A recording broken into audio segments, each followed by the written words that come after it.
you're studying muscles and feeling overwhelmed, today I'm going to show you how to use flashcards to actually learn the muscles and not just memorize and forget.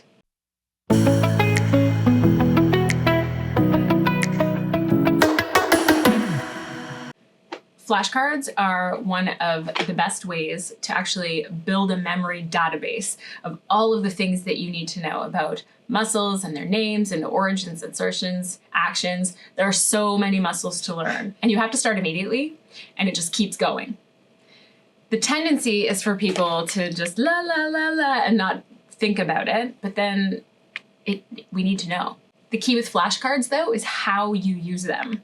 You don't want to just flip through them mindlessly every once in a while. There's an actual strategy, and I want to teach you that today.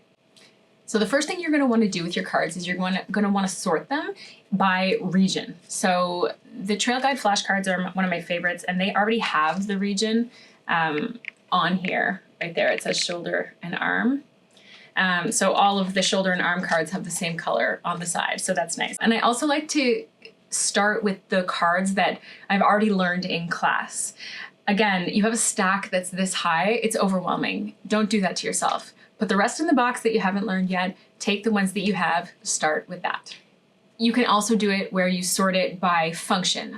All of the elbow flexors, all of the knee extensors, etc. What this does is this helps you build a mental map instead of just figuring out isolated muscles all over the place. Once you have your cards, you're going to want to pick your first card. You're going to want to take a look at what the muscle is, figure out where it is on your body. Okay, this one I got here is infraspinatus. Infraspinatus.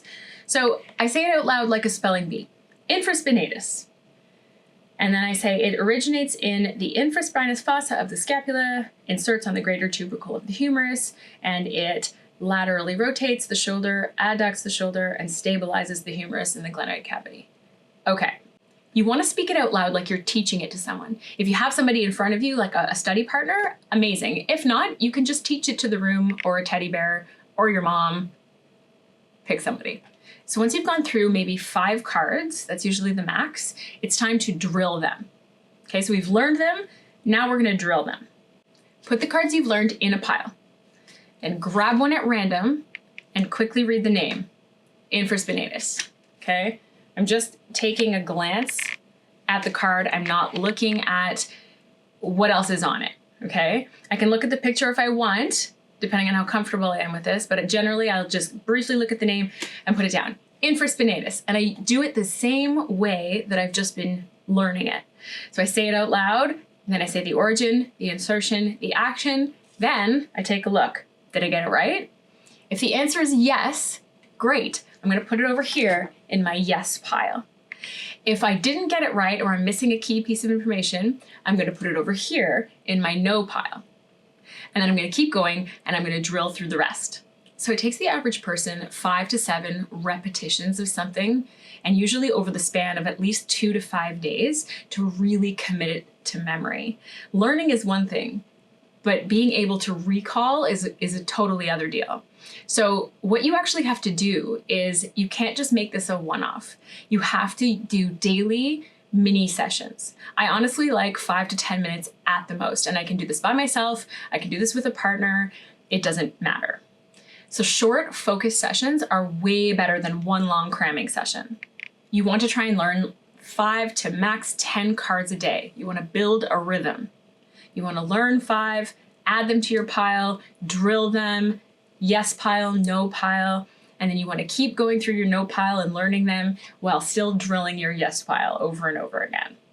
This way, they stay fresh in your mind, and it's just a game that you continue to play. You need to know muscle names, origins, insertions, and actions for the rest of your massage therapy career.